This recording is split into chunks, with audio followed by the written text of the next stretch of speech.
for y'all to trickle in a little bit. Not expecting a big turnout, and honestly, I haven't checked models in a little bit, so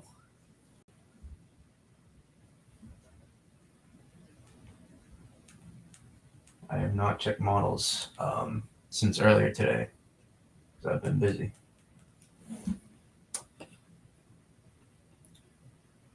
But we'll take a look, see what the zero. Oof, don't want to go out that far. Don't want to go out that far. I lost my fantasy football matchup though, so I was not happy. I had Alvin Kamara,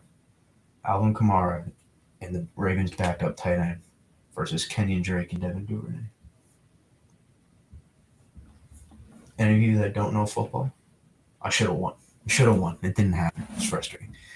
But at least the Celtics one. Was positive before entering the stream for sure.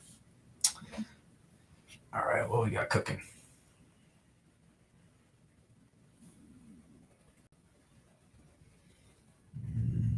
Okay. Fantasy football has way too much control over my emotions. Too much. But yeah, we're gonna do some of the same stuff last time. I don't have to lay as much groundwork because hopefully most of you, or at least some of you, were there last night. We generally have the idea. Actually, what is it right now? I should get the. What is it currently? Before I go into models, all right, 998 millibars, still 45 miles per hour. So, it's not unexpected. We weren't expecting a lot of strengthening to occur today. I was even surprised that it was as strong as it was last night. I think pressure's dropped a little bit, though. I think pressure has dropped a little bit.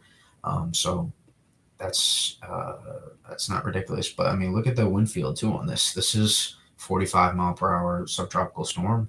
This is a large wind field. If it goes from 25 to the 30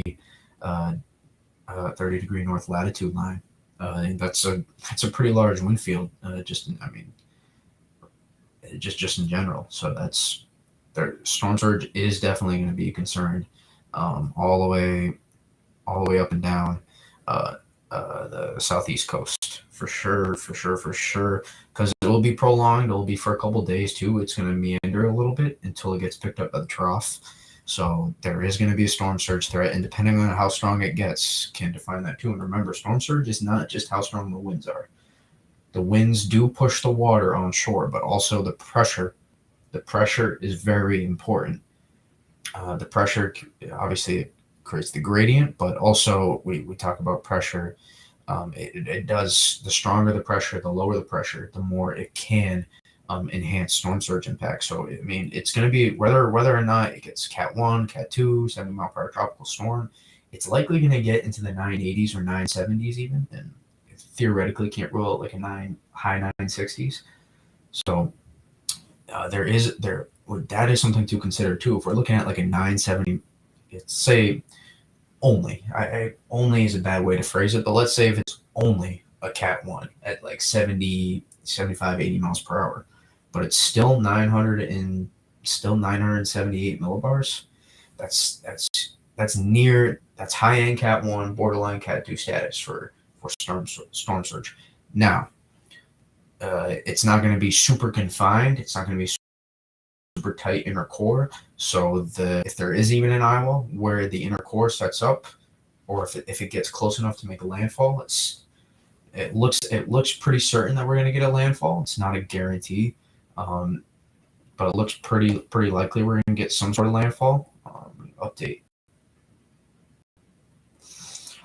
Yeah, this one's a little bit different of a setup. So it's not. I don't think we're worrying about a super major rapid intensification. Although the Euro is definitely much stronger than some previous runs, I will say. Euro likes to catch on late. You can kind of look at the trend here with the Euro, just catching on late. Also, notice what it's doing with the trough. A little bit more progressive with the trough. The Euro is as well out west. That will have implications, and I'll connect that like we did last night in a second. Because I honestly need to refresh myself on everything because I've been away. I haven't looked at models in 7 hours, 8 hours.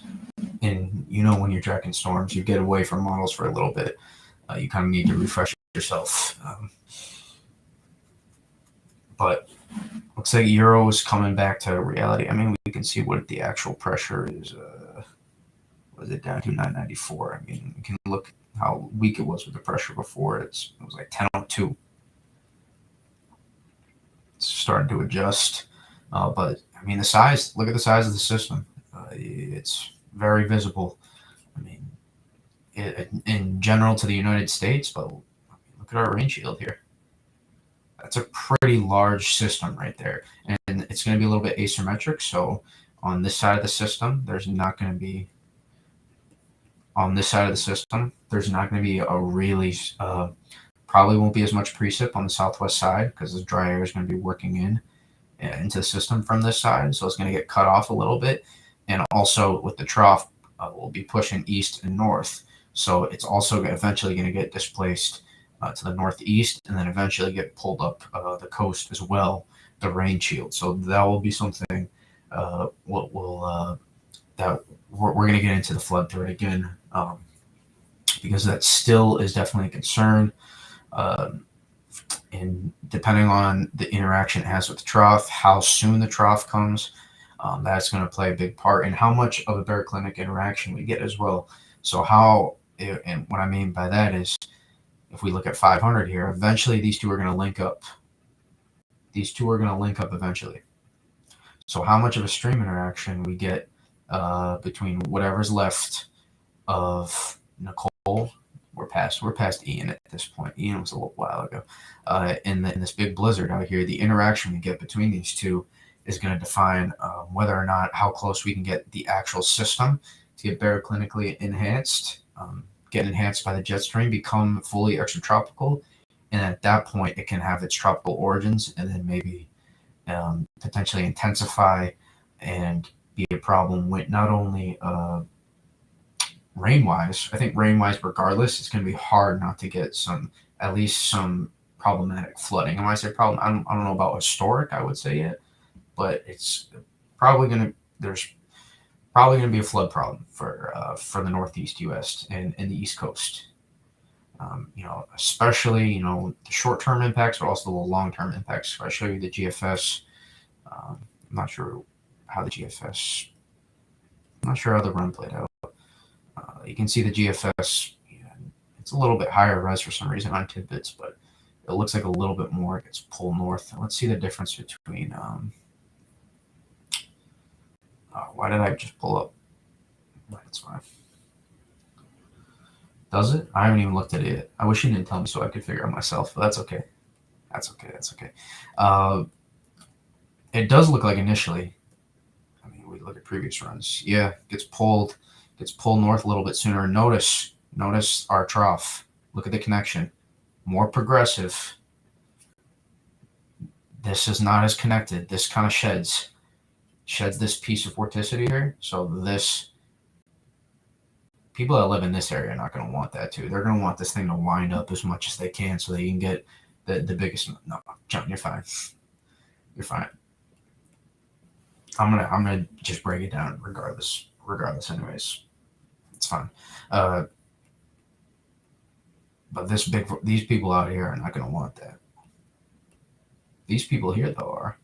This gives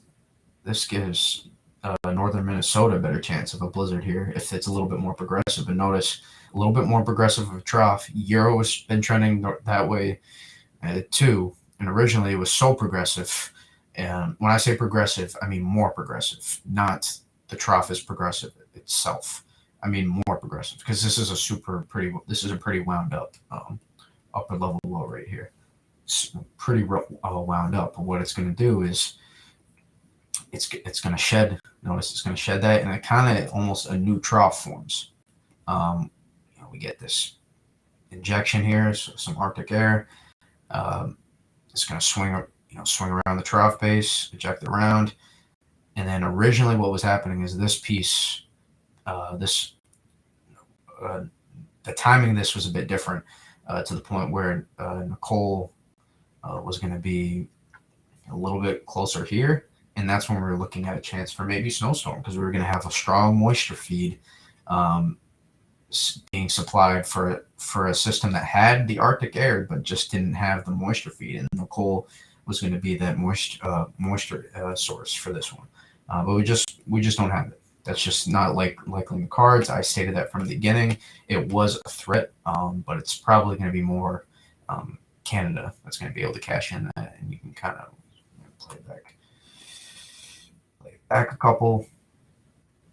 You can just see here. Yeah, it's definitely going to be a big time rain run. I'm curious, see what it's doing at the surface, and that's interesting. We can compare the past few runs. You can notice, and this is, and you're probably wondering, well, just because the trough is more progressive, what does that have to do? So part of the big reason is this is the scroll tool. Damn it. Scroll tool. There we go. Work for me. Oh, the scroll tool is not the key. But with this not being as wound up and not quite as strong, and I can show you that. If we visibly look, the VORT profile, you can look at itself. You can see it's a little bit more wound up, more impressive. Now it's a little bit more progressive over the last 3-4 runs. That's a trend. 2 runs is not a trend. 3 runs is barely not a trend too. In wintertime, that's going to come up a lot, and it's going to piss me off too. It's going to piss me off when people, look at the trend. Bro, 2 runs is not a trend. These model runs were like 3 days out. They run 4 times a day. Bro, we got 3 days of this. If you're going to go over every 2 run difference, you're going to look like an idiot. So, but notice, this was definitely not this week. 1,000 millibars. Look at this. It was 989. This is big time changes in a few days. Look, GFS had it intensified in the Gulf too. GFS was kind of off its rocker. So yeah, this was getting pulled in more to the trough. The storm was getting pulled in more, a little bit more interaction. Bigger system, just more influence. Despite this being a little bit stronger, more influence. But it was also sucking off the moisture feed. And what I mean by that is this, right? We can visibly see that GFS is going for this Midwest blizzard to be a little bit weaker. And so what happens is, remember, when our troughs turn negative, the flow gets backed into our system. So we get moisture, and then we got our cold air out in front, and it meets, and that's how we get frontogenesis, and that's how we get big bands in the wintertime. And they'll get to have fun with that. But so now there's less time. I didn't want to do that. So now there's less time where this is so wound up. And in the time Nicole's going to get going, there's going to be a little bit moisture. The moisture feed is going to get pulled north and associated with the trough, because the flow is still going to get pulled north. That's not going to change. The flow is going to get pulled north, but the moisture is not going to get sucked off as much, and the moisture is not. There's less moisture to go into here because it's a little bit weaker, and it's not going to have as much influence, being a weaker system, on Nicole. Especially if Nicole is stronger too, that may have an impact. The intensity of Nicole will have an impact on the interaction with the trough out to the west. This big old thing. So if we're not sucking off all that moisture into the system, then we're going to allow more moisture to get just to hold itself and sustain and develop like it should be if this system weren't there. So this is going to get pulled northward if we play out the whole run, and you'll kind of be able to see that visibly, and then you can kind of see the difference between past runs.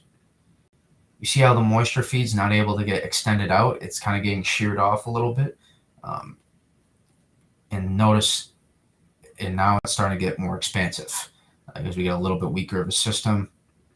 Out to the west, this is just big, but this is organized itself. It's closed off, upper level low, but I mean, all this that's trying to interject into this trough, it's there's multiple pieces here that are kind of getting shunted off and not quite able to help this become one big old intensified system. And typically with upper level lows, they can be a little bit tricky. especially if we're having multiple pieces associated with a stream interaction or a phase. It can be a problem. Is it going to flood? I mean, where specifically? Yo, what's up, YouTube chat? What's up? The thumbnail. So the thumbnail is just my background. It's just like my background on my YouTube channel. For some reason, when I do lives, it will be for the wintertime. It will be good. But for some reason, my YouTube backdrop is what shows up every time on the thumbnails. I don't know why. And then it takes like a little, and then like a day after it switches. I'm not sure why. But where specifically were you asking? East Coast? Yeah, I think so. Because if we take a look here at the moisture anomalies, the P-watt anomalies, these are pretty ridiculous. So notice this is pretty good. I look at this too, and I see Nicole having a really good moisture source right here. That's a really, I mean, we got to look at the mid levels as well, because this is 850 low level moisture. It doesn't always tell the whole story. It's still pretty solid. That's not a lot of dry, even for a subtropical system. This is not a lot of dry air that's working into the system. It's minimal. It's minimal. Take a look at shear. Let's take a look at wind shear for a second too, and then I'll connect that to your question about flooding, which I was going to kind of get into regardless. Let's take a look at wind shear. I mean, that's a pretty decent environment. That upper level low, it's going to kind of get entangled with. Let's see how it's been doing.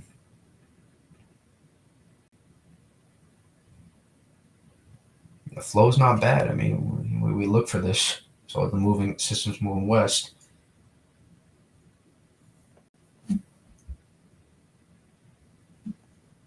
I mean, it's a rather large system. So this is kind of the flow it's got right now. So this is not bad. This is not bad. This is not bad outflow right here. It's some wind shear right here associated with this upper level low. But if the flow is still not, I mean, notice the flow though. It's not shearing off. This is not where it's going. So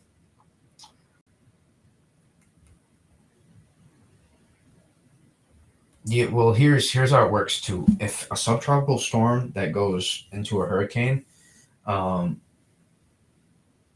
is just a hurricane that meets hurricane intensity, so regardless of what happens, anytime a subtropical system makes itself to 75 miles per hour, it's classified then as a hurricane. Don't ask me why. It's just how it works.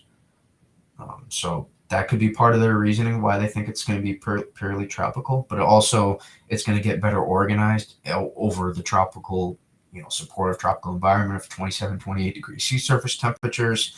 So it's not just going to be a cold core system. They're definitely, regardless, it's still probably going to be it could transition to a mainly warm core system, and then eventually transition, as it gets up here, into cold core, but still, as it's hitting Florida, still maintain the main warm core characteristics, but also hold on to some of those cold core subtropical characteristics. But I mean, I'm starting to think that this thing could actually intensify a good amount. I think GFS may be underdoing it here. Let's take a look at some of the hurricane specific models and see what they do. Yeah, it's 975. That's pretty good. Yeah, I mean, you get a 975 Cat 1. It's definitely a storm trend. Definitely a developed inner core here. You can see. So again, when I'm saying like this, when I said earlier, like it's not going to be as ridiculous. It will still be a well put together inner core, but it's not going to be super tight and wound up. You can see like this isn't just like a 10-mile radius of where the strongest winds. Completely moves out the East Coast by next week. We won't be talking about this storm anymore. For Florida, by the weekend, probably. By the weekend. Should be mostly done talking about this by the weekend. but it depends on where you live as well. So the Northeast might be more like Friday, Saturday. Mid-Atlantic, Southeast, Eastern U.S. could be more, Thursday to Friday. So depending on where you live, the farther north and east you live, the later it will take to get to. That was the H-Wharf. Let's see what the H-Mod did. A little bit sooner. Still pretty strong. And this is what I'm talking. I think the H-Mod. I don't know if I think the H-Wharf. I'm a little skeptical of an inner core that strong developing. You can kind of see here on the H-Mod, which kind of it's like 80 mile per hour hurricane. But notice some of the wind into these stronger bands, a little bit subtropical characteristics. These two are the best, H-Mod and H-Wharf. They're like the only, I think, but they work out. They're not great. They tend to overdo stuff. I mean, I guess we have these too, but these aren't as reliable. These are not as reliable. And H-Wharf parent is just a variation of the H-Wharf. That's all that is. But I think H-Mod's picking up on this a little bit better. That I don't think it's going to be as well put. I don't think it's going to be as well put together in a core as some of these models are trying to indicate. Josh, are you there? Bro, how about them Celtics? How about them Celtics time, my guy? How about them Celtics? Big W. But notice it kind of get extended out. It's not perfect. It's not completely confined in here.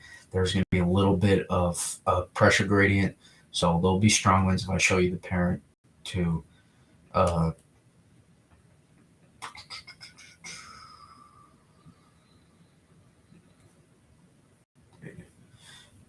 notice this pretty decent size, wind field. I mean, all these are Jason Tatum. Jason Tatum's winning MVP this year, absolutely. But I told you, bookmark it before the season started. Jason Tatum MVP. But notice, that's too big. It's too big. This is your like 30, 35 mile per hour plus, just sustained area. So wind gust probably. This is like your 50 mile per hour wind gust area right here. It's a pretty large area. I mean, it's not going to. Southern side of this is going to get cut off a little bit, and western side. And also, it struggles for some reason. Models, when they come over land, they really struggle. It might be something with the overlay and just how Levi does the website, but they struggle with winds inland for some reason. Super a lot.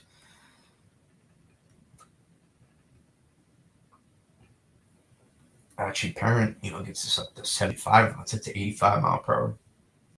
85 mile per hour hurricane right there. So, yeah, I mean, I would guess anywhere in that, probably, because we could be looking at this where this thing just gets so sheared off. It gets sheared off, and it's, it's not 30-degree sea surface temperatures. So it's hard to say exactly how strong it is, but I'd say anywhere in that's probably around the 60 to 90 mile per hour range. I guess based some of the stuff I was looking at, though, it's hard to think that it may not get stronger. So I'll say I said 50 to 100 last night. We'll get a little bit more confined. We'll say 60 to 100 miles per hour, I think, is the range in terms of the floor and then the ceiling. I think the floor is a mid-grade tropical storm, which wouldn't take a lot to get there, which makes sense of a floor for the system. And I'd say its ceiling is Cat 2. If I want to say 60 to 90, but I also don't want to. I don't want to put myself in I don't want to say something I don't have to. I don't want to make myself look like an idiot when I don't have to. Oh, we got Celtics fans in the YouTube chat. Are you kidding me? Let's go. Oh my God. I didn't know we had, or just NBA. Jeez. Bro, we got Celtics. If we got Celtics fans, if you Celtics fans, I love y'all. If we got Ja Fraud, are you kidding me? We got Celtics fans in the YouTube. I'm loving it. That's fantastic. I'm such a major Celtics fan, so they're like my life. They're my life. You uh, that was just lit up my day right there. Talking about Jason Tatum. I'll talk about Jason Tatum anytime. I try to limit it though on Twitter. I try to limit the Celtics stuff because people don't really care about that. They follow me. It says weather. That's why they follow me. They don't follow me for Celtics updates. So I try to limit them. Bro, let's go. Let's go, Celtics. Tiny Jason Tatum MVP season right here. But yeah, I think, what was it? Vivian, I think, was asking about the flood threat. I'm sorry if you, or Vicky, was it Vic? Was asking about the flood threat across the East Coast. So what happens is, notice we're talking about it. So now a little bit more progressive. So now this moisture is not going to get sucked off here.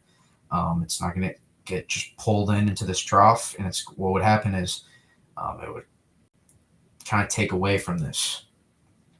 I'm sorry, Bart. You asked a question too. I'll get to it. I'll try to get to it eventually too after I'm done breaking this down. But this is able to get pulled farther inland. So this is kind of a precip shield, and then it's basically all go from here. And then notice as the trough gets pulled eastward, it gets sheared off a little bit. So it is going to. I try not to use suck off as frequently as I am. It feels like I'm like nearly telling someone to F off, but it is what it is. It's how I'm describing it. It's what's happening. And then what happens is, as it gets closer, it is going to pull a little bit, but it's still going to get pulled. It's just going to get sheared off a little bit more. So it's not going to get super, because it's not a super strong system at this point. So we're not going to be pulling in moisture anymore. With new stream interaction, it's not really getting pulled in. So what was happening is these new injections were happening, new injections of vorticity into the system.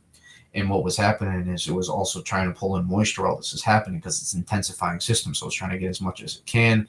And so it was making it difficult for the moisture that Nicole was producing to get pulled this way at the surface, and at the mid levels was kind of getting, and probably more the upper levels was getting pulled into the system. I don't draw a lot of lines here, but so now what models are advertising, at least at this moment, I don't have any. This is too hard to say exactly what's going to happen here. I can't, especially 4 days out. I can't tell you 4 days out exactly. If this was like just a simple winter, like 2-part phase, I'd have a better idea. But it's a little bit complicated, a little bit too complicated for me at this point to definitively say how this exactly sets up. But and then it's going to get sheared off a little bit, but in the process, the moisture is going to get pulled north and east, and then like this more becomes your precip shield then. And then really, I mean, this is really strong vorticity. This is a really strong convection in here. This is super strong convection. I mean, I say super, not like supercharged or something, but it's pretty strong convection right there. And so what happens is this is going to get pulled north, and then we look at Delmarva, Jersey, New York City, Connecticut, Rhode Island, Massachusetts, New England. They all get into this flood threat on some of the last few runs. You can see that on the P-type map too. I mean, that's tropical moisture here. I mean, this is kind of see right where I pointed out. This is right about your precip shield I pointed out, and then it's going to get sheared off a little bit and pulled to the east instead of more northerly. It's going to get pulled to the east northeast. A lot of this moisture is. See, you can kind of see how it gets stretched out a little bit, but it's still very, very potent tropical moisture. And so what happens is, notice it gets pulled into this system. Then these two start to interact. So we talk about a lot of times we kind of want some of these. We don't want. Let me phrase it. If you're a little bit sicko and you wanted flooding, then you would want this. I'm just saying, in order to get this scenario, we would look at convective feedback issues. And if you were looking for a bigger flooding event, we would look for some of those convective feedback issues to verify. Because what happens a lot of time, it gets moist convection pulled out a little bit too far east. When in reality, it's going to get more tighter and consolidated. But the reason that this is probably not super convective feedback issues is look how disorganized we are at 500 millibars here. This is out ahead. There's just so much going on here. It's starting to become more organized. But with this big upper level low here, and then this trying to become part of the system, it takes a little bit of time until it finally starts to get more organized. That's when we're starting to get more organized now. And that's going to actually produce some pretty cold air too. We look at temps after. This is 1 p.m. We're talking low 40s across, Connecticut, Massachusetts, New York City, even some upper 30s too. Which for November, for early to mid-November, is a little below average. I would say it's a bit below average. And then notice how cold we get during the nighttime. We get widespread freeze all the way down. We get a nice little, almost like a CAD signature, not quite, because it's not high pressure. It's not. We don't have a big gaping high pressure sitting right here. This is more. We got a low from the. Hold up, let me check. Typically, it's when I say CAD, I would CAD signature for like down here. This CAD signature makes sense with the high pressure. This is less of a CAD signature at this point, like in the Northeast. That's kind of what I was referring to. Down here, with the high pressure, that's where you kind of get a CAD signature into like all those low levels, those low terrain places. So we got cold air working in after this. First big cold blast of the season. I noticed it could get, if some of these long range models are verifying, it could get pretty cold. Could get pretty cold second half of November. But I don't ever trust those. If we really want to play it out. This has been fairly consistent in terms of just being there. Not exactly like perfect being there, but if we could, theoretically, this could become a snow opportunity. If we can get this to dip down a little bit more, if we can get this to come down here a little bit more, and then we work with the southern vort from here, then we can try to get a phase and like an upper level low to form off the coast. That's how we could try to get a snowstorm threat. It's super long, super far out. It's like 8 days out, 9 days out. So theoretically, there's a chance, and then maybe it takes a little bit of time. Maybe on the backside of this trough, we get, usually is where you happen. We can get something to eject down, so we can drop this jet stream down a little bit, and then work with whatever left if we can pull off with this southern vort, and then we can try to make something happen here. I don't know what.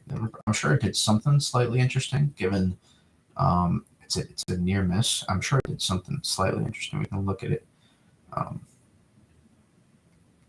It's not. Has it? I mean, that 4 days out, that would have my interest, let alone 10 days out. There's a lot of changes that can happen that far out.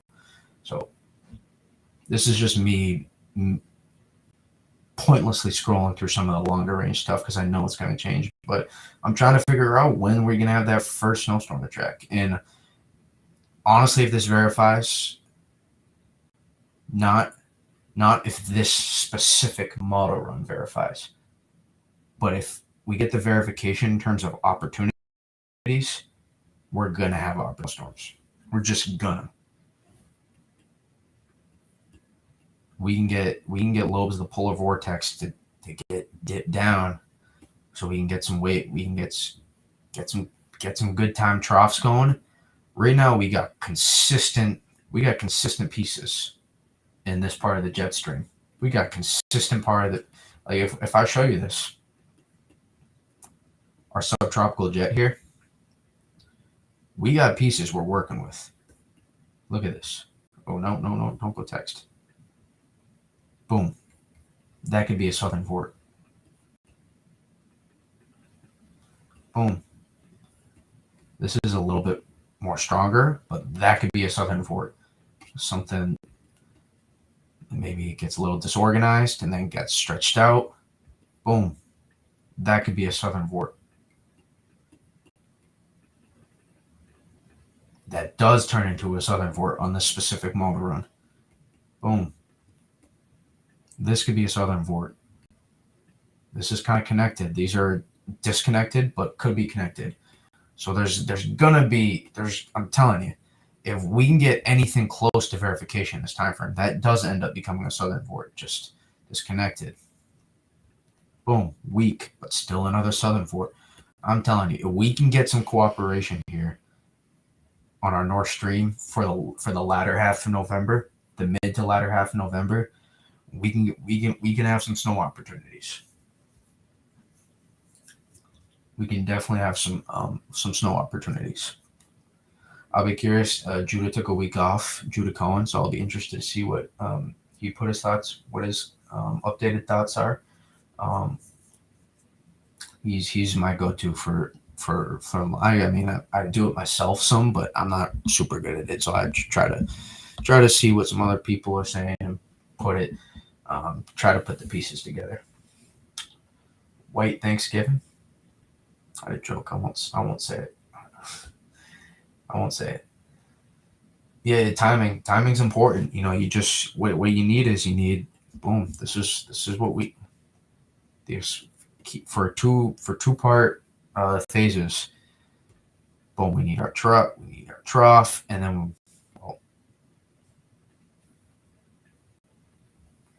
we need our trough, and then we just need our southern vort. You know, get near it or out ahead of it. Not this specific. We want to go specific, like actually over the map. Boom, and then we got our southern vort, you know, working out here. So then eventually the trough turns negative or neutral and negative, and then we can try to get a phase. And, you know, an upper level low. We want a little bit closer than that.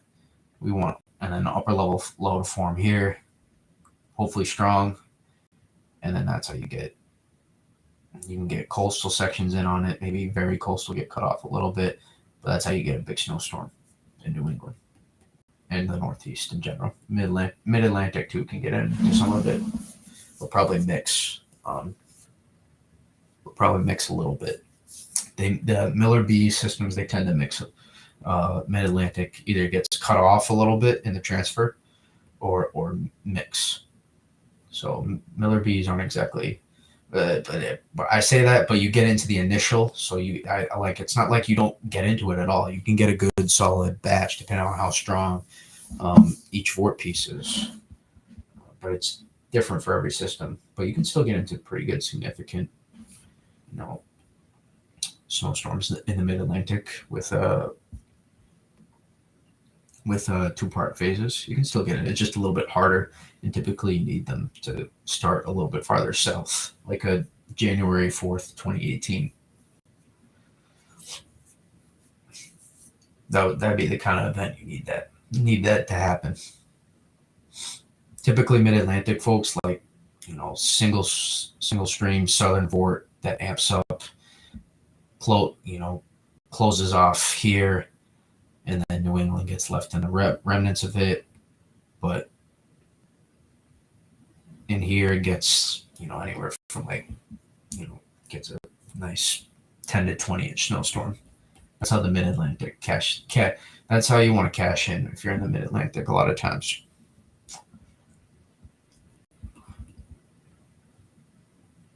Can you explain why that Midwest snowstorm goes north instead of heading east over New England? Yeah, I mean, so a lot of the times,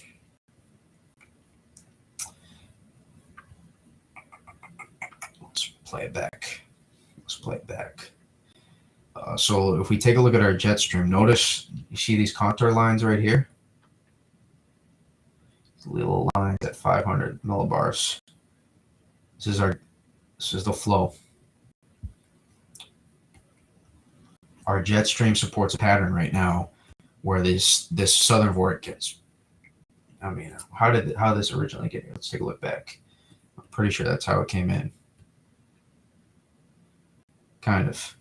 So what happens is it's a little bit disorganized currently, but this is getting like dropped in, and you can notice. Look at our contour lines right here. All support a super amplified pattern, and we don't have any major blocking that's going on up here. There's no high pressure here. No high pressure to stop this from getting suppressed and working down. There is high pressure. There's confluence here. Confluence on the tail end of this system. So the tail end of systems almost work like high pressure sometimes, and they sometimes work to our disadvantage or advantage, and they suppress systems, making it hard for amplification right behind it. So typically when you see a super amplified system, the system behind it tends to be a little bit more progressive, and then the system behind that is super amplified. But notice our flow here, and no high pressure. That's going to stop this from amplifying. We have a strong vort piece. Vort piece right here, and that's getting better organized, and then it closes off, and that's a really amplified setup. And remember we talked about our troughs. We get this is an amplified setup right here, and so we get less west to east flow, and we get more south to north flow instead. When we get amplified jet streams, and this is an amplified vort piece right here, and with no high pressure, no super big high pressure, we do have confluence here, so you can kind of see the vorticity get sheared off. Notice this is getting sheared off across, so we probably have like a boundary line right there. If I show you, will show up on the P-type map. There's a boundary, a little bit of a boundary line, so it's probably some ice mix, whatever. Yep. See how this precip gets drawn out? Because there's confluence up here from that last system that I was just showing you about. So it's not, at this point, amplification can no longer take place, and it's not a full-on cutter anymore. If this was happening like 400 miles south, then maybe we could talk about a snowstorm for like this region, but that's not the case. So what's happening is now there's no longer, it's not supportive of when we get high pressure. It either shears off until it pushes it to a spot where it can then amplify. So the storm has to wait a little bit until it can start to amplify again. And so what happens is, and sometimes it can bury its way through high pressures if it's a little bit stronger. But regardless, it wasn't going to make it super far north in latitude just because of the confluence to the north. But it was going to wind up more, and in the short term make it more north and get more extended precip shields back here and more heavier snow in North and South Dakota, which is still possible. We could revert back to this in the next few days, but at the moment, that's not what's being called upon.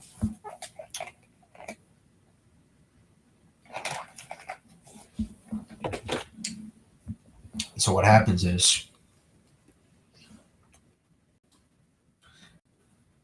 it's just also getting more progressive, because remember we talked about the lack of stream interaction between these two pieces starting to get a little bit more separated. So it's not going to be quite as strong. So now this is even more susceptible to getting sheared off, and you can continue to see precip and convection getting sheared off to the east as it's not visible here, but you can kind of see it on the edge here, the confluence that's going on in Canada right here that's shearing off this system. And that's also why this is going to get sheared off to the east. The flow of this is getting pushed. This is getting pushed east. And also the flow back here is kind of like this. So the flow is going to get pushed from, southwest to northeast. Or, what is it? South-southwest to north-northeast to southwest to northeast to almost east-northeast at that point. Eventually, until it starts to get into a more favorable spot where it can then amplify. Or I'm already there. And then watch what happens. So it's still disorganized. And then watch what happens. We start to get a little bit more organization. And then it's still getting sheared off. We go to North America here.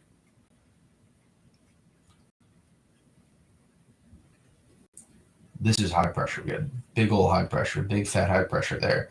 But we also have a lot of, this is getting super sheared off at this point. So I'm not sure if this is even going to be able to amplify, given there's not a super strong southern profile here. So this is just all getting strung out from this system right here.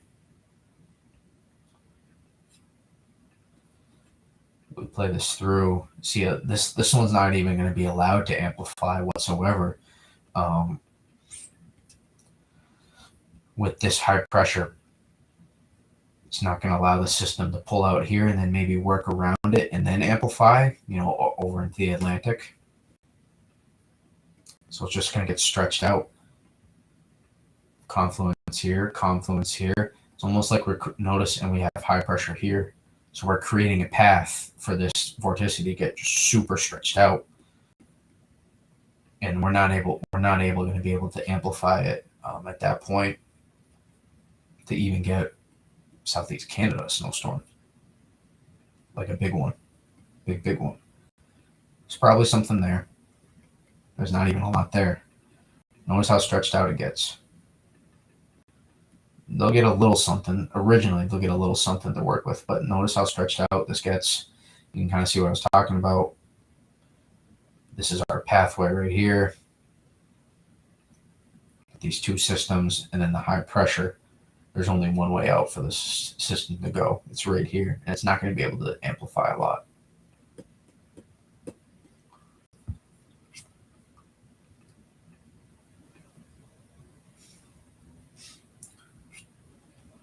So even if we didn't have confluence, which is, we still wouldn't be able, because this is so amplified.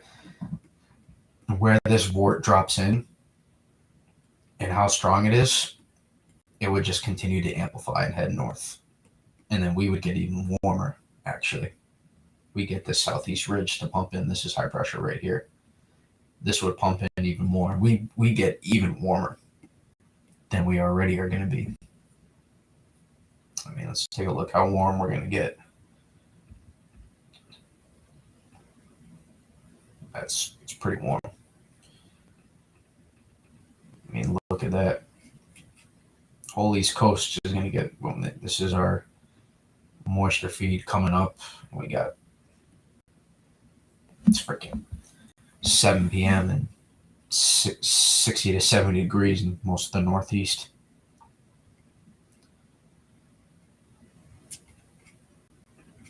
So that's why Northeast New England, hopefully that answers your question, why Northeast New England is not gonna cash in likely with any snowstorm here. I don't want to say rare. It just depends on the atmosphere. It depends on the setup. Wind shear does not affect snowstorms like hurricanes as well. I'll answer the wind shear one first because that will be quicker.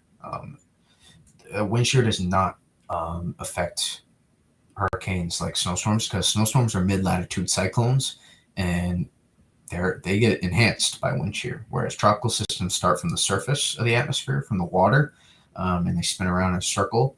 So if I have, imagine my vertical profile of my hurricane, because imagine it's a block of rotating thunderstorms. And so I need super good outflow, it's going to spin a lot at the surface, and the outflow tops from here. It goes out of both sides, right? Because it's a rotating system. So it's spinning really strong at the surface, and the outflow goes out. But now imagine I have something that's working against the outflow of my hurricane. I have really strong wind shear. I got 50, 60 knot wind shear that's pushing this. So what happens is we have our low level center, and then we have our convective center, where our mid level center. And what happens is these get disaligned. So our mid level center then starts to get tilted. And if the system's, this is just a general overview. There's different circumstances where a system is strong enough, it can be less susceptible, or depending on the flow, it's not black and white for every system. But the low level center and the mid level center become displaced in the hurricane, and from that point on, you need these to be in line for strengthening to occur, and then to get the eye to clear out. And notice when you see an eye clear out on satellite, that means typically the system is pretty aligned between its mid-level and low-level center. So at that point, it can really start to take off and intensify. But if we get tilted like this, then it's a little bit harder, and that means wind shear is pushing. We got mid-level wind shear right here pushing the system, or sometimes it's low-level wind shear that's pushing the low-level center away from the mid-level center. So that's why wind shear affects hurricanes. And now if I showed you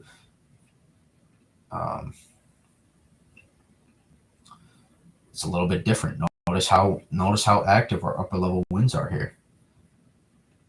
So I'll show you the jet streak over the Midwest blizzard that's going to occur. Notice this. This is really strong wind shear, and we like strong wind shear profiles. So this is our trough. I mean, look at where I typically like to draw my troughs for the Northeast to get into big snowstorms. I'm drawing my trough out here. That's typically a bad sign to try to get a New England snowstorm. But I'm drawing my trough here, and notice we got wind shear. It's working up like this, and typically what happens is it starts to become more vertical. And the right entrance point of these systems, you look for snowstorm to happen, and strong jet streaks we look for. We call them little jet streaks that happen, and you look for those for good lift in the atmosphere. So I'd probably look at just off the top of my head where I would look at for some strong precip. If we lay it down, I think I drew it like here or somewhere. And if we play this out, it's kind of what happens. You can see it. Not perfect, but it was pretty good actually. So, I mean, this is just kind of doing this a little bit long enough to pick up on some of this stuff now at this point, which is a little rewarding and satisfying for myself, given I couldn't do this in the beginning. And that, me showing you that alignment right there, that should answer your question about how wind shear affects snowstorms. Wind shears are positive, really strong jet streaks and really strong upper level winds in the jet stream are very supportive for big snowstorms. They enhance lift in the atmosphere, and lift is what you need for snowstorms. It's what you need for convection. And when we get big lift to meet, when we have a good warm moisture source that's gonna get pulled in, typically with a big strong VORT profile, we can get that to meet a big high pressure. We got big cold air, and then we get lift to work with that. That's typically where you get your big time bands of snowfall to set up.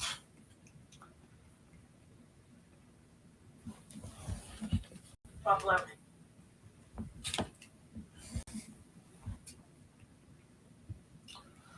And then your other question, is it really rare for a Midwest storm to become a New England storm? I thought that was going to take a little less time, but I like to go in depth. So a lot of times where we could, if we had this we had a little bit, if this was setting up a little bit more, like a little bit more over here, what would happen is, remember we talked about this getting sheared off. We get this boundary line to set up. So we'd have maybe high pressure or confluence, one of the two. They can both work to do the same thing. High confluence can kind of shear off systems a little bit easier, I would say, than high pressures can. Just from that's not a black and white statement right there. So don't take that verbatim, because every setup is a little bit different. But I would say high pressures suppress setups more than shear them off. But they do shear off systems as well. So don't get that twisted. Don't get that twisted whatsoever. But my point is,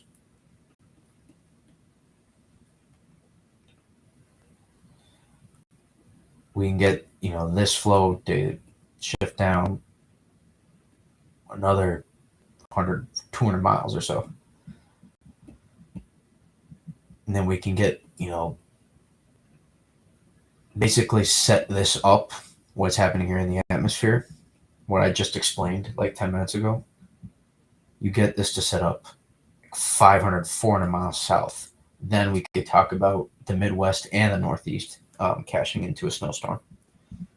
Because what happens is, this gets disorganized, a little suppressed, this upper level low, and then another, and imagine we got here, big upper level low over, the Midwest, Indiana, Michigan, Illinois, Ohio, and then we get maybe another piece to interact into the stream. We got another vorticity to kick in, and then we can reclose off this upper level low, over here, and then we can get another good old snowstorm to happen in the Northeast. So that's how you can the Midwest and the Northeast can cash in on on a system. It's ironic that you asked that question. I kind of led you to that question, whether or not you were thinking about it. Maybe you were just thinking about it in general, but it's possible I led you to that question based on what I was showing you. But this is the kind of system that not quite, given that there's, with this big southeast ridge here, this would need to go a little bit. This would need to get pushed further southeast, because this ridge wants to push the flow this way. And that's why I said if we pushed everything 400 or 500 miles south, then we could do it.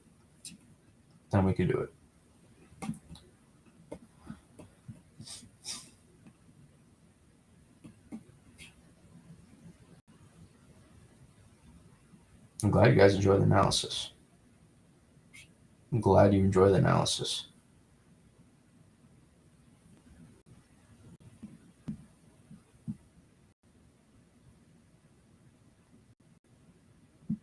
Or if you don't think I'm going to screenshot this. Syracuse, New York, any rain there? It's hard to say exactly the backyard. It's hard to say exactly the western fringes, but Syracuse could be in play, absolutely. Could absolutely be in play for some of the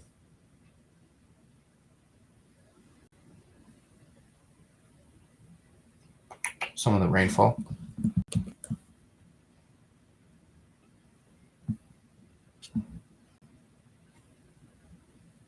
Hilarious. Whether or not Celtic fans or not, Tatum fans, I'm loving it.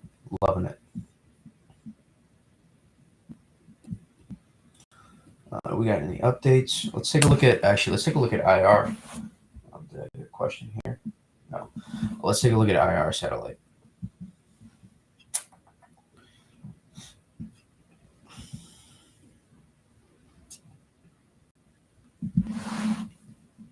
Looks like we got some convection firing up here by the center. It's kind of disorganized right now. It's kind of off to the east, a little bit to the north. I wish they would fix this plot right here, the mesoscale sector. I wish they would fix this. This is just, it's not big enough. Looks like some shallow cloud tops developed too here on the northwest side, and we got convection It's like kind of blowing up near the center, so it's possible some intensification is taking place right now. Sea surface temperatures, again, they're in this area, they're around 28 degrees right now at the surface, and we have sufficient deep ocean heat content, meaning the water temperature below the surface. So we have some decent. Sorry. Yeah, the Blazers won again. Blazers just can't stop losing, can they? No, that's off topic. But my point is, some intensification could be taking place right now. It's possible. Can't just go off just satellite ever, but I mean, you can see the moisture is really good given, it's probably, this is a little bit of wind shear probably, just a little bit.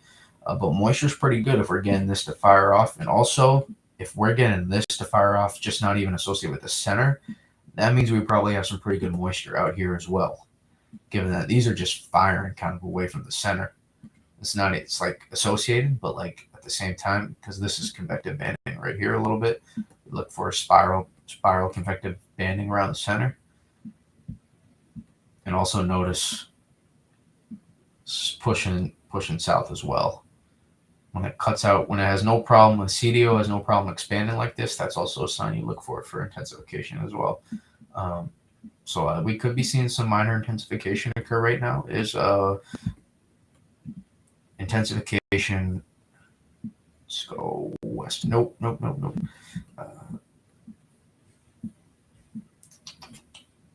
Western Atlantic.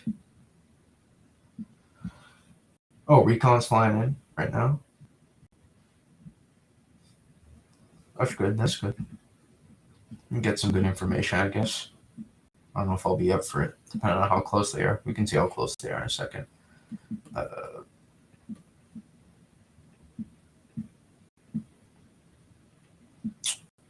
take a look here. When is it going to intensify the most? Let's take a look. We're past. Oh, that could be another system to watch. We could maybe get another. Didn't even realize this. We had another gyre out here, almost kind of similar to how Nicole formed. We could get something. It starts to close off here at 850, and then the spiral banding starts to. I didn't even notice this. Notice that it starts to consolidate kind of, and then wrap in. We could get another maybe weaker subtropical system to form next week, or late even this week, later this weekend possibly. That's almost associated with Nicole. It's probably going to get pulled north then. Notice how it gets pulled north into the flow after. So it'll be a short time frame. It will have to intensify. But the time to look for would be over the next 48 to 70. It looks like this is associated with this gyre Nicole formed from. It kind of gets stretched out. I mean, I guess something else could form right here too. I mean, geez. All along this stretched out boundary almost of vorticity. That high pressure here is suppressed. That's why this is why Nicole's getting pushed this way. We got high pressure to the northeast, so this is the only way for it to steer. It's not going to be able to just pull north originally, or initially should be a better word to phrase that as. But then along this, vort boundary here, another gyre of vorticity. Some pretty strong pockets. You can see it right there. Some pretty strong pockets of vorticity. It'll be another shot for another system to form, maybe. To watch that. An active November hurricane season, to say the least. Very active. Very unusual compared to average. But let's see when it starts to take off. It looks like we can start to see that's getting more organized and better spiral banding. Tomorrow, it's definitely going to start to intensify and maybe make a landfall in the Bahamas. Possibly. That shouldn't affect intensity too much. And then it continues to intensify gradually, maybe in and out of pockets of more rapid intensification. Not rapid intensification officially itself, but pockets of like more quicker intensification and in and out of periods.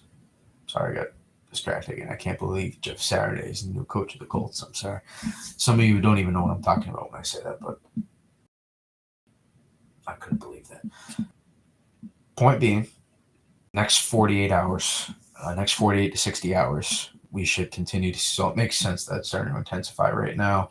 I think more midday tomorrow we can start to look for potentially, if not already, is when we can start to look for more intensification take place. But again, I would set the parameters around 60 to 100 miles per hour in terms of floor to ceiling. And then if you cut that in the middle, that's probably just about where my thoughts are right now, in terms of the likelihood, at least. Just because it's still a little disorganized, so it's not going to be a perfect inner core. It's not going to be able to tighten up. But there's going to be impacts. There's going to be strong winds here, so there'll be flooding. Also, we're getting close to a full moon, I believe I saw a tweet out there about that. So that is also going to enhance some of those astro tides. And that can increase storm surge flooding. So with the storm coming here, storm surge on the east side is going to be more of a concern, and then you'll get negative storm surge on this side of the system. So that's just why location is going to be important, because this is not just a south to north here where maybe a little bit of Florida doesn't get into it. This is an east to west landfall. So wherever the exact track is going to make a difference for where storm surge goes. Yeah, there you go. Thank you for that.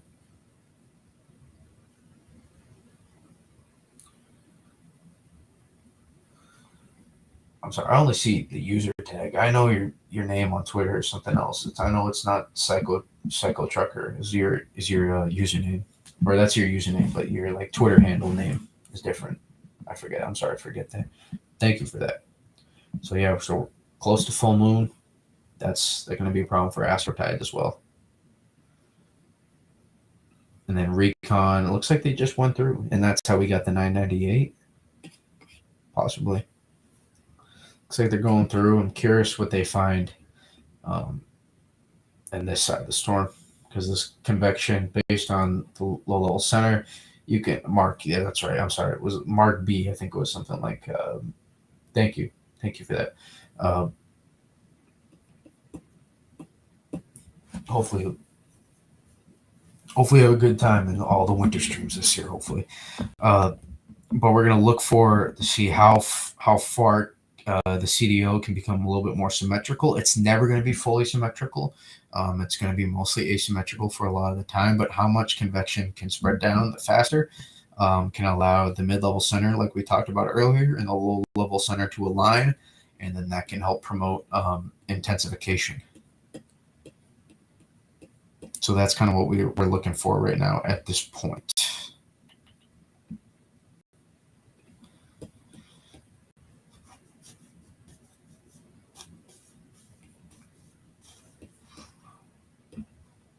No updates, right? Or I guess there probably was a 1 a.m. update. The same thing, though. Nothing new.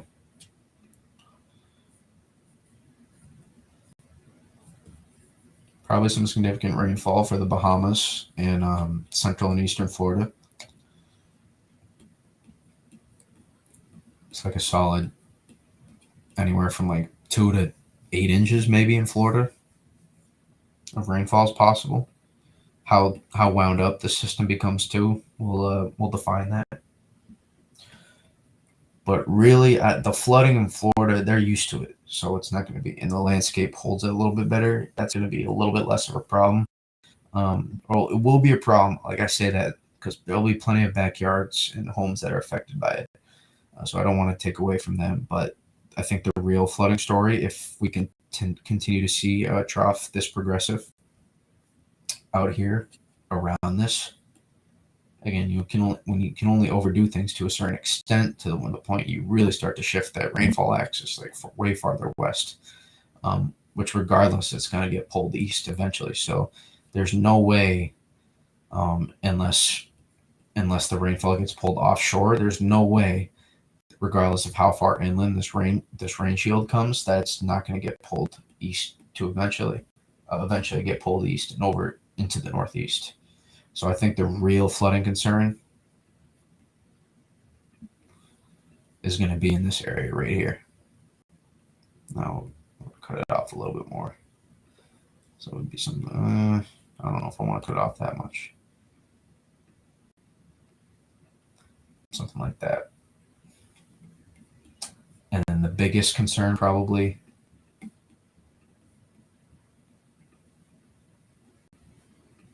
is this area. Unknown with this area. Hard to know if this area gets into any massive rainfall totals.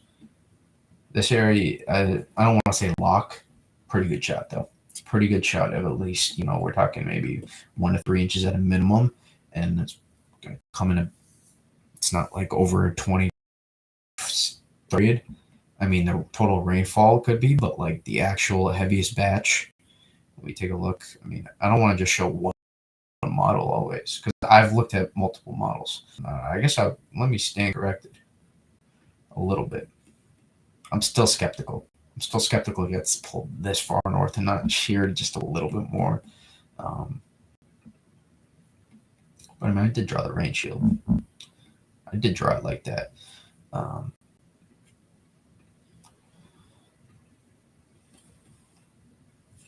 Yeah. Let me look at 500.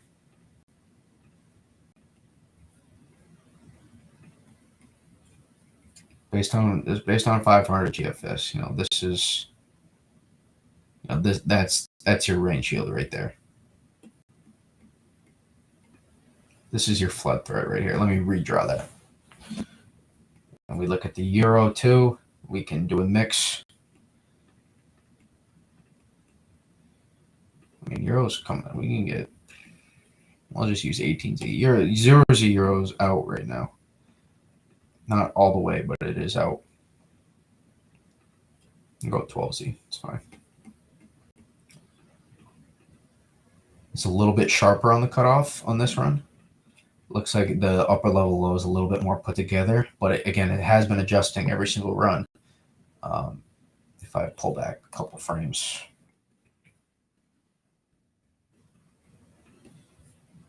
We go to the next run. Notice it's a little bit more progressive, and notice this gets pulled farther north. So if we try to make the 18Z Euro, it doesn't go out any farther. I mean, I'm being lazy. I can pull up the 0Z Euro. I'm just being lazy.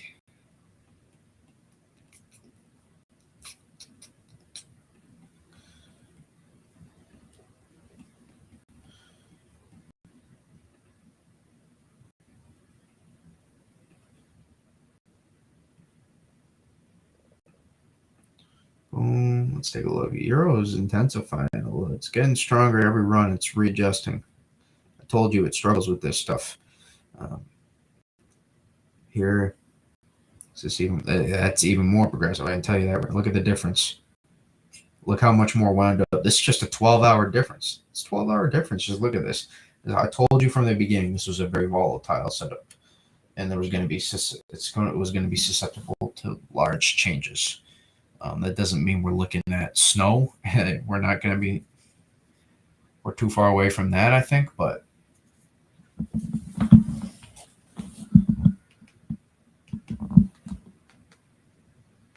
there's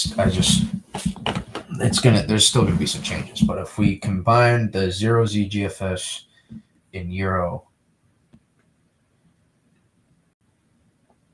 they're kind of on a similar page, honestly. And the Euro is extending it even farther. And that's still a pretty strong vortex. So the rain shield on the Euro.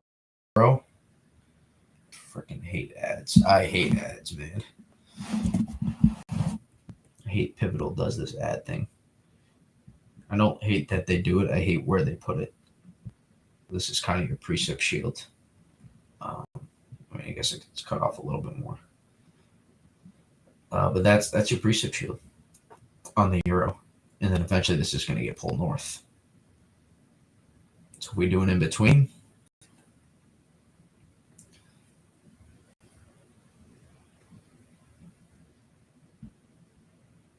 Something like that.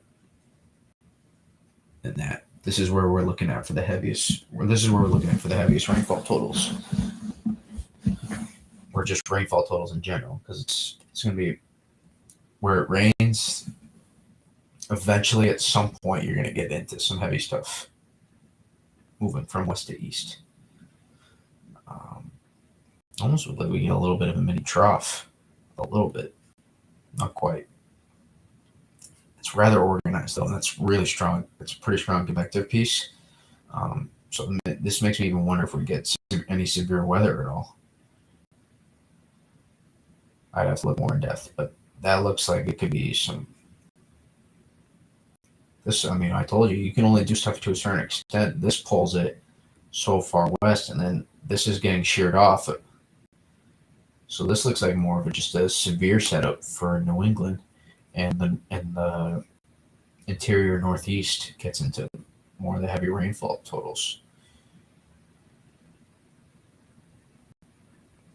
Let's take a look at the totals.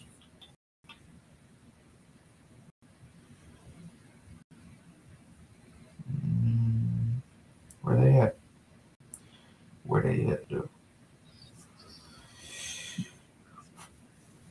Yeah, you can see this is so much more. I'd say in between at the precip shield would be more. That's not. This would kind of be an in between, I would say, of the two right now, whereas as opposed to here.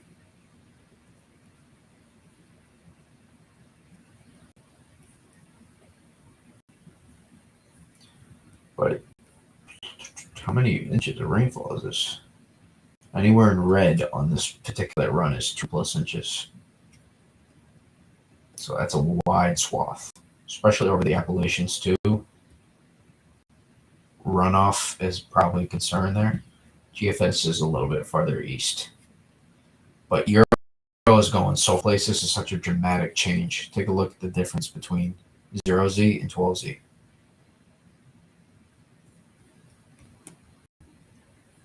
It's like a 200-300 mile shift in terms of the heaviest precip. It's like a 200 miles. So still adjustment in progress.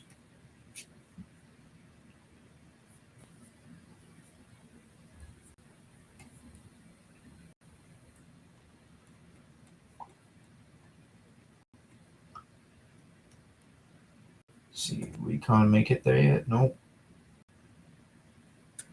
They will, though. They will make it there eventually. Looks like it. Anything important on Twit?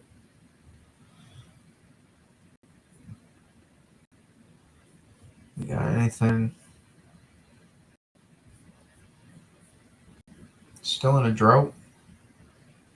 Yep, some spots still in a drought.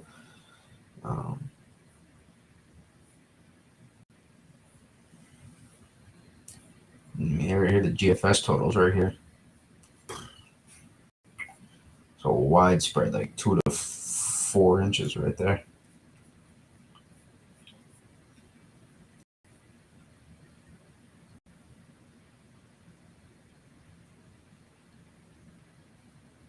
Good tweet, Andy Hazelton. Good tropical fall, I'm sure some of you do already, but very good tropical fall.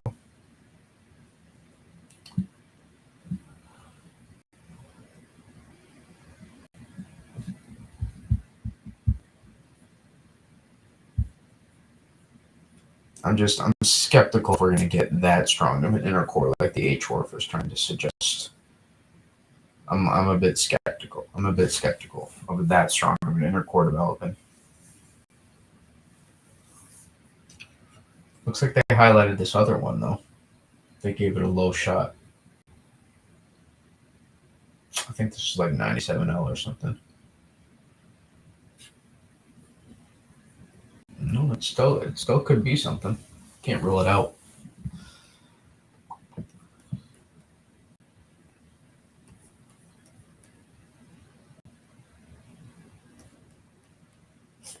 All right, a couple more things.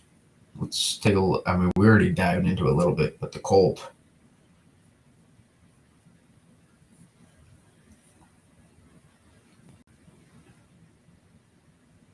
Actually, I want to look at 500 before I look at, because it's going to get cold mid to later half of December. All my friends, not all my friends, But some people know that don't know the weather. Ask me, what do you think on the winter? Or that's not even right. That's just Twitter in general. They ask me all the time, what do I think about the winter? I get people DMing me asking me about the winter. And so far, the only thing I'd be able to conclude in terms of concrete stuff is that this has been since like October. And if you DM me about this, you know about this too. Mid-November to late November, look for it. Look for the beginning of winter to start. And I'm just saying, a lot of the stuff that's been coming together looks pretty supportive of that to happen.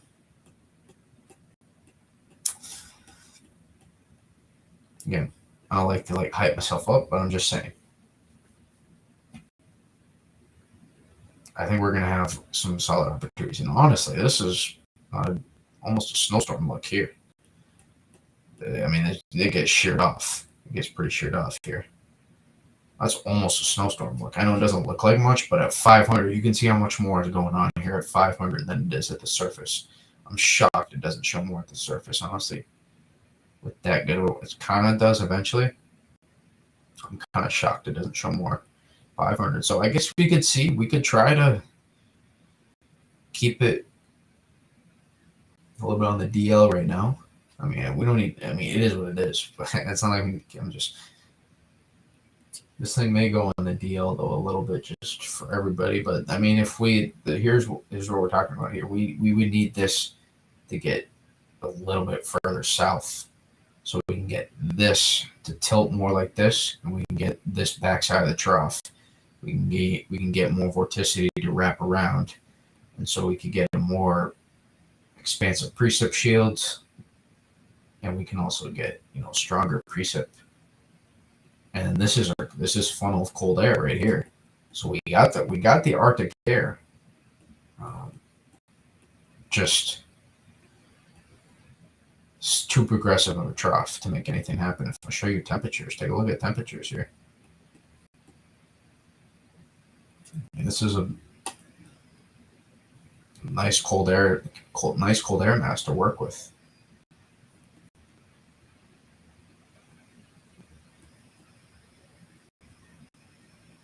Notice temps plummeting. See this regardless, the cold air is going to work in eventually. I mean, this is just cold in general. This is our main. These computers are getting loud. You can hear that. Mac's not liking it, I guess. So it doesn't have a choice. But big time cold air. I keep drawing this wrong, and I'm not happy. Big time cold air coming in next week. Next week, the cold starts. No more short sleeve weather. That's it. We're done. Maybe a day or two in between.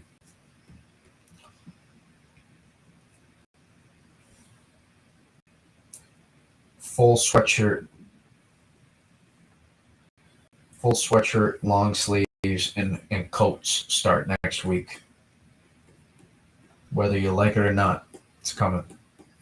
Obviously, it's going to change a little bit, but it's pretty well modeled and consistent. And it's not like this isn't 10 days out. This is less than a week out, 6 days out.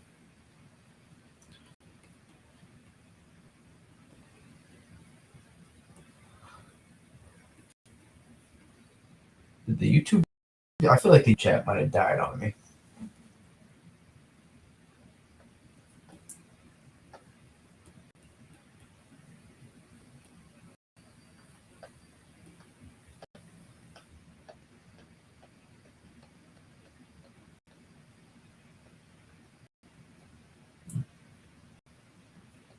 Okay, it was just natural. That's fine. I can edit video.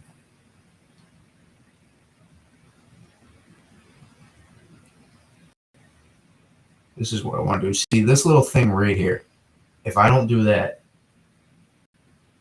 Tess, you're good. You're good. Twitter chat is fine. It's YouTube chat. This little thing though right here, if I don't, I have to do this after every stream, and then and then all the views take off.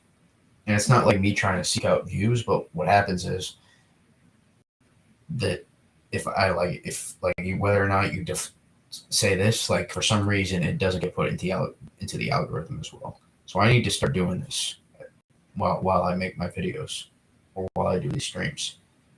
If I want to expand, I went on a little bit of spiel, I think, like a few weeks ago on this. I was pretty passionate about trying to, I'm trying to get a new realm of trying to reach a new realm of the atmosphere, so to speak, figuratively, in terms of YouTube. I'm trying to reach more people because I know I don't BS people. I do actual analysis. I do accurate, for the most part, analysis. And I break it down, and I break it down in a way that I know I can understand it, where I break it down in a way so I could understand it, and I didn't understand it through meteorology classes. I just understood it over time and doing this myself. So I know I can explain it in a way where I understood it, so I can explain it to just the general public for them to understand it. And that's kind of how I do my analysis. I don't usually go super far in depth in terms of the terminology. I try to keep it level.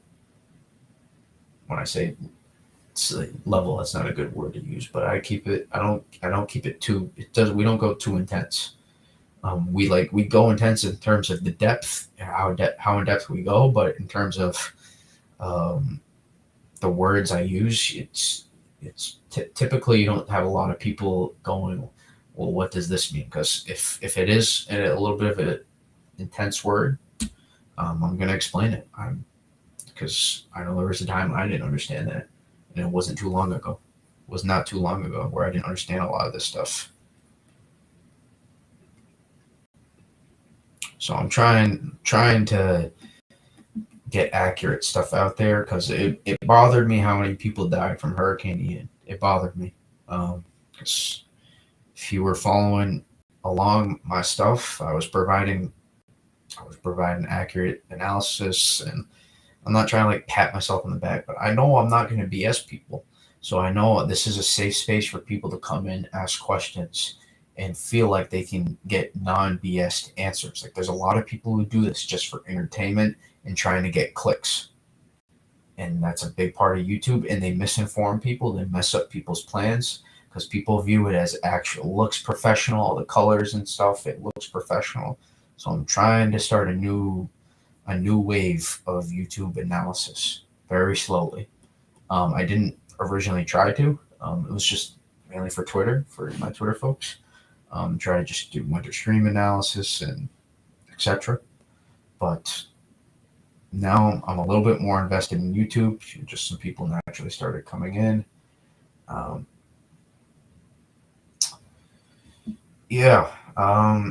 The TV meteorology has gone a little bit south over the past 10, 15 years or so. For some reason, they don't trust their analysis that they learned in college and what made them love the weather so much. They feel obligated to, for some reason, to use the models as a scapegoat. They just put up the model runs on the TV and like show people this is the forecast when model runs are not the forecast. Model runs are used to make the forecast. It's your job. Like they use that like the RPM all the time for futurecast, and people like see the radar run of like one model run of the RPM on their television screen in the morning, and then whether or not that shows rain for like their backyard is how they interpret forecasts. Like that's not. And then they obviously provide a little bit more in-depth stuff than that, and they provide some context, but it's just that's not the way to do it. I think that's not the way to do it. There's better ways. There's better ways to get to people than that.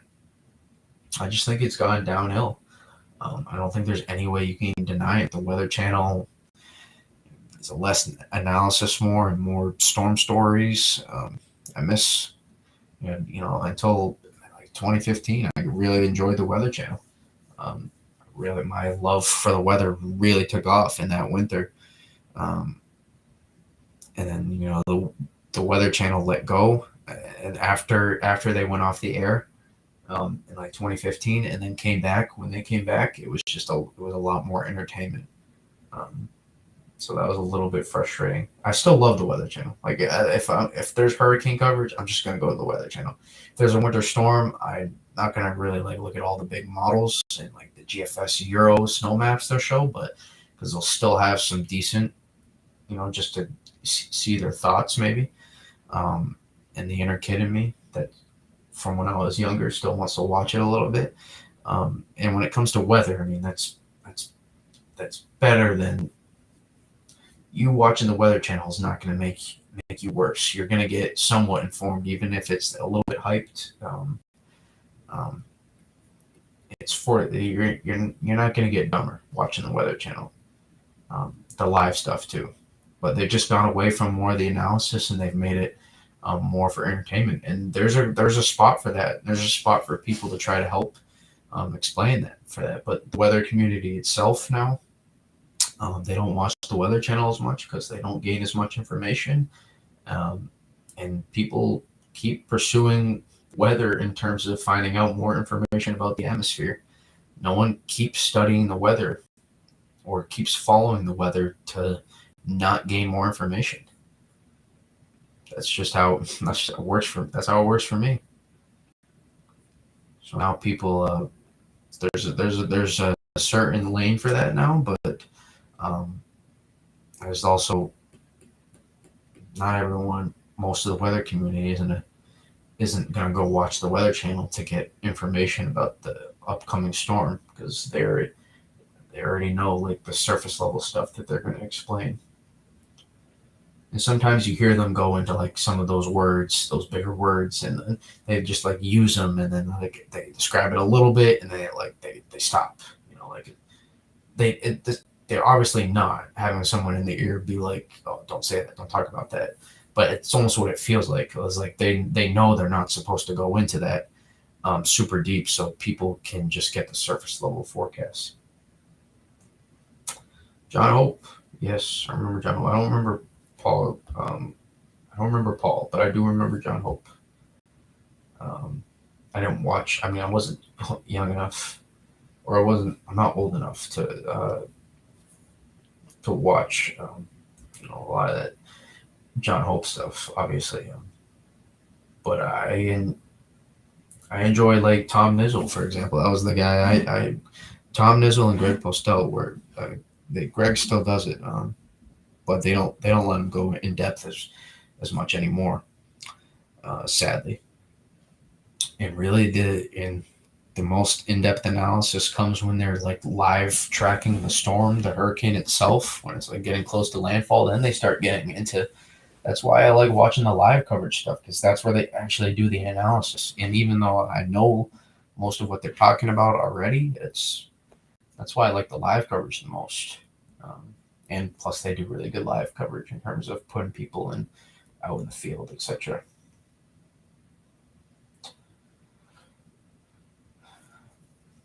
Yeah, a little. I mean, I was born, but like I was still little before my time. I mean, I wasn't watching the Weather Channel when I was like a baby. It's not like I was like 3 years. It's not like I was watching the Weather Channel like 2 or 3 years old or something. But yeah, it's the media.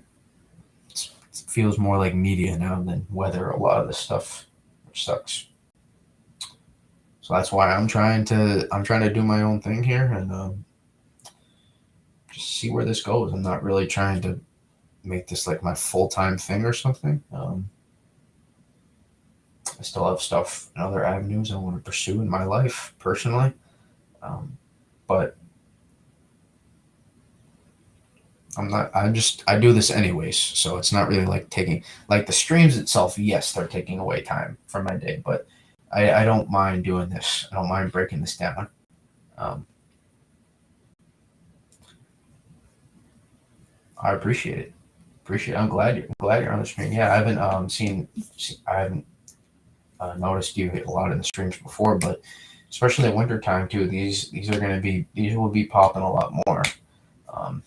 it'll be a lot harder to get your questions in. I'm sorry, but I said that like egotistically, but it's just true. It's just people. A lot of people want the information on the winter storm. It's not like a life or death thing, and people want to know how much snow they get. It's a big thing. They like, well, they want to know how much snow they get in their backyard like 4 days out. And I'm like, well, we have an idea, but we can't exactly. I can't tell you verbatim what's going to happen in your backyard.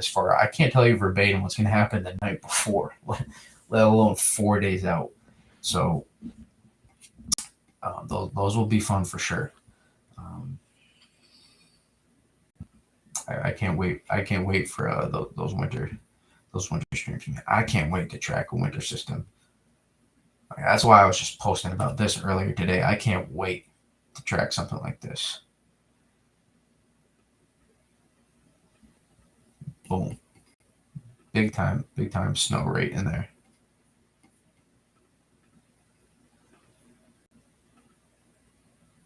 Yep. I'm telling you, I am ready for it to do analysis. I am ready to do analysis this year, man. I am ready. Better than I ever have been before. I'm ready to do this stuff. Ready to do it. This takes forever to run. This takes forever to run on tidbits for some reason. Forever.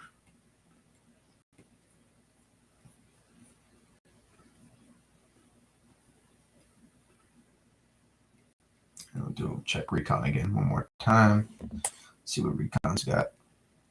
No update on recon.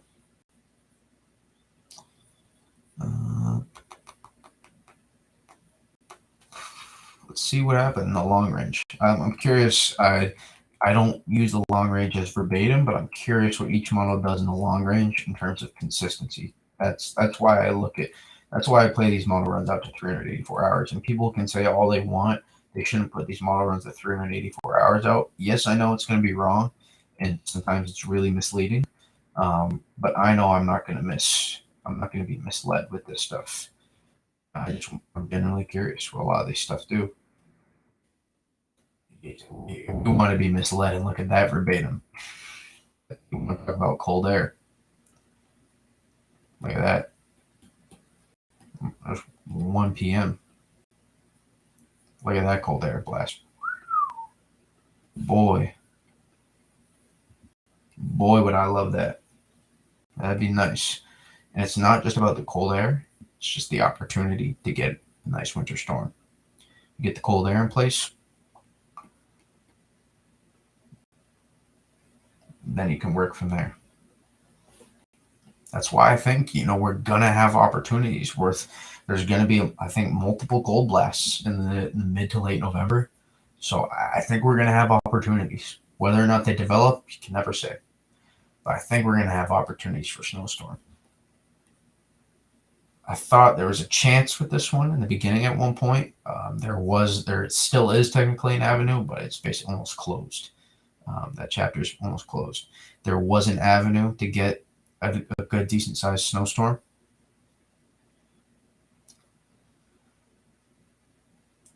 But it would have been like right here. And there still will be, but it'll just be reserved for more up into here, more up into Canada. They'll get their first swing of winter. But technically, we'll have to watch this. If this can get disassociated enough, if this can get pulled apart so much, like if we saw a drastic change. Yeah, at 384, I'm the only thing I'm looking at is almost for shits and giggles. Like, it's just, there's not really anything. It's just for giggles. That's really all it is. And maybe maybe that there's probably one run out of all the 384s. There's probably like 1 out of 10 that is onto something, but it's too hard to know until it happens. But with this, if we can get this to pull out a lot more, and we can get just more of our own trough here, and then we get just a little bit of southern fort, somehow maybe we can pull this farther north. We can pull this up into our system, and we get this trough to pull a little bit more. We can get the flow, we can get these height lines to get more here. We can get these to pull like this more. I'm telling you, we're still, the time range allows for changes. But this is just to the upper level low gets like pulled into this again. And it shuns off any chance. The Euro's better. But this is just way too progressive. I'm working with very little here to have any optimism. But I'm trying to create optimism that there could be a chance. Cold air. We got the cold air. That's not the problem. So there's one bonus. Problem is we don't have good access to our trough. We don't have good placement of our trough.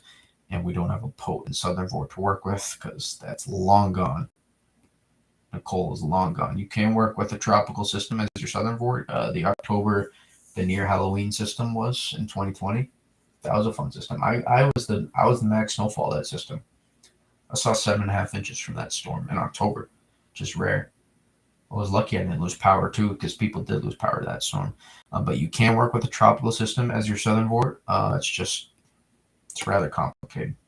So much volatility with tropical systems to begin with, and then you have to start worrying about how they interact with the jet stream. It just gets complicated. Stuff gets complicated, which is why I was impressed we were able to get that much snow from that October, like October 29th, October 30th. I forget when it was. October 28th, I think it was like October 29th, I think it was, that we're able, actually it might have been the 30th. I forget exactly. It was the 28th to the 30th, somewhere in that time range. Yeah, it was like a widespread 4 to 8 inches in the northeast New England area. But it's so volatile, those setups. And you can see eventually it's a little bit of a trough. But, I mean, you would need this, instead of here, you need this, like, here at this point. Like, you need this to get back all the way back here. Not all the way back here, but you just, at this point, you need the trough to be at this point. Here, you need it reversed, like hundreds of miles. But then another one, I mean, if we can, I'm telling you, this is intriguing. This is slightly intriguing. If we can get this not as broad, and we can get this a little bit more wavy, we got a southern vort to work with here. We got two pieces we can work with to get a snowstorm here. I'm going to keep an eye on this one. I'm generally going to keep an eye on this one. We'll see. We got a southern vort to work with, and we got a north stream, and we got cold air. I mean, 516. That's some deep Arctic air we can work with. Yeah, that system, it's just too progressive. It's way too progressive to even have a shot. And it's not a super great cold air point. It is cold air, so it's cold air. That's a positive you can work with. It's too progressive. We would need some massive changes. So I was just trying to kick up any optimism I could there. This one, more time, it's farther out in time range, so I guess it could go farther south or farther north, and figuratively, not literally, in terms of how good of a threat we could get for snowstorm. But this is a legitimate threat. This is a little bit too drawn out, so we'd have to shed some of this. In the placement, we would want this a little bit farther here if we want to get out in this one. I mean, we're not, what the hope is, if we play this run out, what comes on the back side of this is this piece right here. This is going to inject as well, and we got this progressive trough here, and we got our southern vort here. This is something to watch. This is actually something to watch. Not like, this could happen, like where we could really see like a big time snowstorm. That's not what I'm saying. This is something to watch, to even just think about for a potential threat, not anything beyond that. Because look at the time range, freaking 10 days out, like the 8 to 10 day time range. So much volatility in that range. That's an unpredictable time range, but it's a lot of time for changes. So what we could do here is, And honestly, let's listen to this. Every system has an equal. Imagine like Newton's law has an equal opposite effect on the next one behind it. So technically, if this we see a little bit more, if we see this become a little bit more progressive, we continue to see this upper low become more aggressive. Naturally, this backside of this trough is going to be more enhanced. Or enhanced, I mean stronger. So we get a stronger, the second part of this system, this upper level low, what's ever left of it next week, the late this weekend, next week, regardless of even trying to get a snow threat here, we're struggling to manufacture that. We're not going to be able to manufacture that probably. If we can get this to just back up a little bit more, this is a little bit more more amplified. Remember, the system that becomes behind a really amplified system tends to have a little bit problem getting super amplified as well. So they're typically more progressive. And as you can see here, this is pretty progressive. So if we make this even more progressive, what comes behind it is going to get even more amplified. So this is starting to raise some eyebrows for me technically. So we amplify this even more. What we're going to do is we're going to drop this farther south and a little bit farther back west too. And then we allow the southern vort to get in a more favorable spot. And then we can maybe cook something up. I'm just saying there's a path here. There is a path. I'm stretching out 9 days out. I'm stretching my imagination a little bit in terms of possible scenarios. But I'm looking for just general stuff that we can maybe track. And I think this could be a spot to start. If we see more consistency, I mean, I don't even know if we have multiple model runs that show this kind of consistency. I don't know if we have multiple different kinds of models. You know, we look at the previous run before that, it's completely different. I mean, there's a variation that you can see here. You can see the vort here. This is kind of a very different variation. So there's a little bit of consistency. That's more impressive than I thought, given how far out. And it looks like not showing it. You can kind of see here the different variation, but that's that big old trough, just not as impressive as southern piece right there on this run. So there's a little bit of consistency, and at least in the GFS, not great, but there is some. You know, if I play this out, let's see what it. Yeah, that is a little bit. You can see that piece I was talking about here, a little bit sharper, not quite as broad. And then this piece gets, super entangled. But, the latest run is not the most correct one, but the latest run is possibly the one trending towards a possible spot. But we don't have a trend. This is not even close to a trend. One run change is definitely not a trend. It doesn't even. 2 runs is not a trend. 1 run is just a change. Same with 2 runs, in my opinion. Like a 2 run before tropical landfall, like maybe that's a trend, but like winter, no. Nothing yet. But I want Euro. No, this is not in the right. This specific is not the right. My point was that we can work with it. Like this specific model run, we can work with this.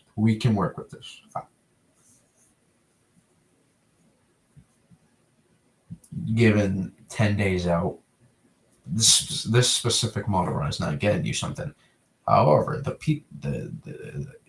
precipitation map kind of shows it's not that bad. It's not awful on the surface.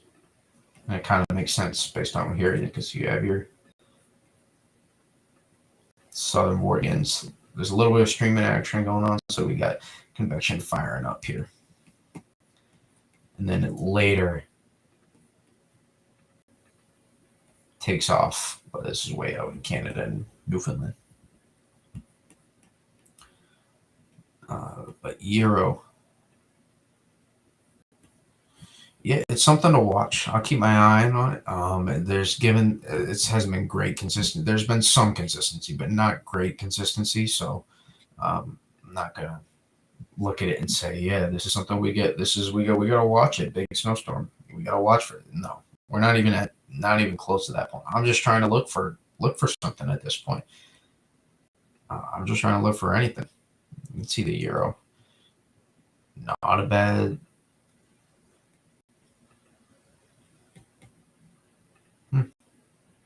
Intriguing. Very intriguing. This might be too amplified though. The euro's on the other end of the spectrum here. But it looks like it gets suppressed a little bit. We got a lot of confluence out here, so it's not going to be able to amplify a lot. That's not bad consistent. It's a different variation, but this is a better. That's interesting. That's interesting. I know the run doesn't play out anymore, but that's interesting. That's decent. From the GFS to the euro, that is not super different. It is super different if we were like 3 days out, but for 10 days out, look what we're working with. This piece is just back a little bit farther. It's not quite like that. It's back a little bit farther, a little bit more amplified. This piece is a little bit different too, but it's there. It's there. It's definitely there. Intriguing. Very intriguing. I know it's 10 days out, but I mean, listen, when you're in November, you don't got a lot to work with.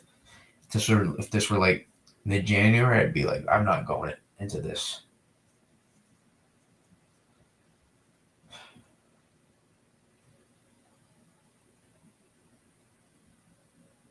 Yeah, this is me not like doing like any forecasting. This is me just looking at it and going,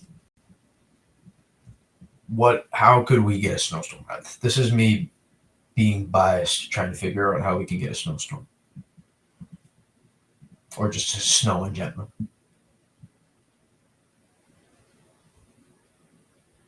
This is what I'm doing right now. This is me living in my kind of fantasy, trying to see how we can manufacture a snowstorm. I'm sure you get that, but you're like, come on, let's just try to figure out the first one first. I get it. Not bad. I like just the general chance we'd have for the mid to second half of November. But man, this is, I mean, if we were really looking at specific runs, this is a nice. Yeah, I got to go in depth. Anything I look at, I'm going in depth then. I'm even if it's like 8 days out, I'm looking at it in depth for what that specific model run showed. And then I make sure when I'm releasing statements like on Twitter and stuff that I'm not like getting carried away with that stuff. And if I am, it's just a joke. And I specify it. But if we were looking at this specific run, that's a big old upper level low. So this is getting shunted a little bit. But that's not a bad spot to get shunted. If we can get this to turn a little bit less progressive and get it to turn a little bit more neutral, go work with it. Doesn't look like it on the P-type map, but that's a lot to work with. And the GFS has different variation. I didn't even show the Canadian. Canadian's got something too. It's a little bit different. A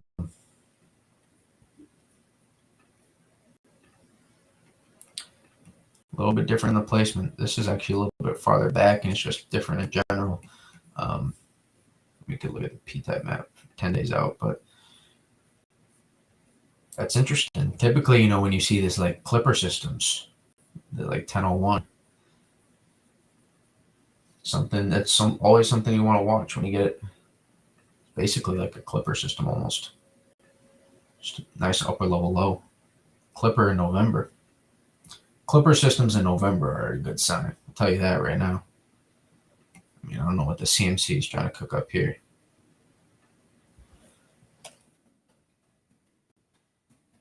is where it gets so separated that, and the Canadian has such a bias. So this is actually a good example though. Maybe the Canadian is mishandling the information it has now, but maybe it's right for the wrong reasons. That if we keep going towards a progressive solution, first of all, notice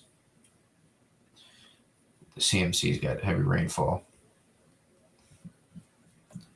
This allows the expansion of Nicole. This is why the Canadian pulls the low so far north, because it's so weak with this system that allows Nicole to kind of spread its wings a little bit. And that's why the Canadian's been so northwest with the placement.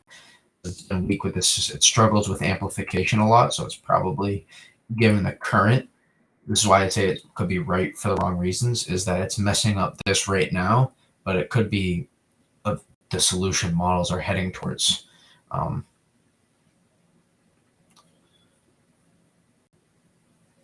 So notice this is more progressive, so this allows Nicole to breathe a little bit more, figuratively, technically, but figuratively. So this part of the trough can get cooking a little bit more, and this becomes almost an extension.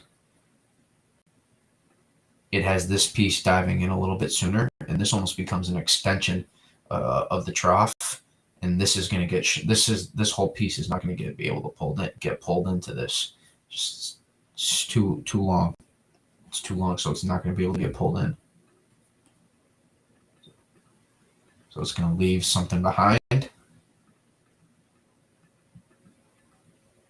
it's almost like a new system, kind of. It's complicated, but a new system, right? And then we get another one that comes in behind it. And typically I'd look at this and be like, bro, that's not bad to work with. That's not bad. But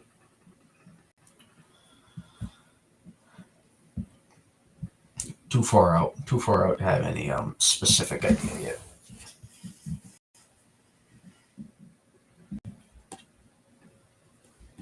But yeah, I do think mid to late November, we can start to get cooking.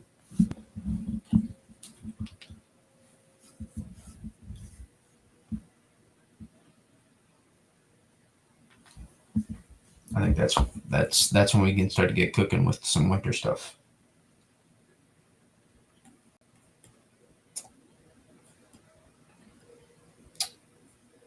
More check recon.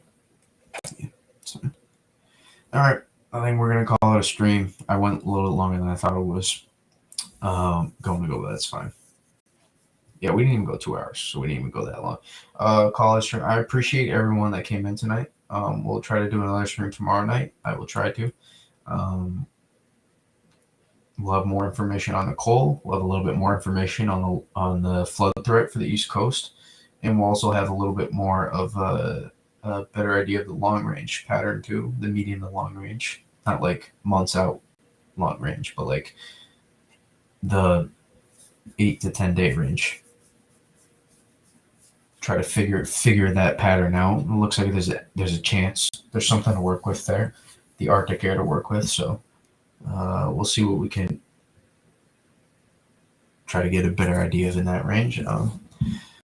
But yeah, I appreciate everyone that came in, and we'll plan on doing another one tomorrow night, probably sometime around 11 o'clock, 11 hopefully.